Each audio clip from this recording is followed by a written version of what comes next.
28 февраля свой 90-летний юбилей отметил Евгений Емельянович Центров, профессор, доктор юридических наук, уроженец деревни Верхние Хыркасы Цивильского района Чувашской республики. На праздновании юбилея, которое происходило во время научной конференции на кафедре криминалистики Московского государственного университета имени Ломоносова, из Чувашии был приглашен председатель русского отделения Союза писателей Чувашской республики, поэт и юрист Анатолий Николаевич Аринин.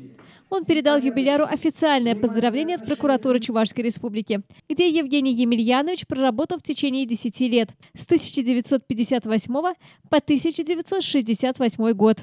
Поздравление было подписано прокурором Чувашской республики Эльдаром Рафиковичем Гематовым.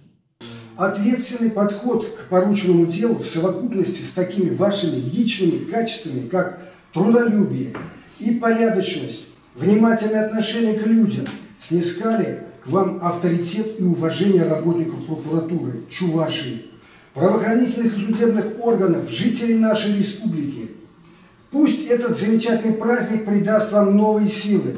Ваша жизнь будет полна радостью и счастьем, теплотой и любовью родных и близких. Желаю вам крепкого здоровья, неиссякаемого запаса жизненных сил, мира и благополучия, с глубоким уважением. Прокурор Чувашской республики, государственный советник юстиции 3-го класса Гематов. Евгений Центров сделал значительный вклад в развитие криминалистики и прославил свою малую родину Чувашию. В знак признания его заслуг Анатолий Аринин вручил юбиляру диплом о присвоении ему Академии нравственности звания «Почетный академик правовой справедливости». Также он отметил литературный талант Евгения Емельяновича и объявил, что его приняли в почетные члены Русского союза писателей города Москвы с вручением ему знака почета.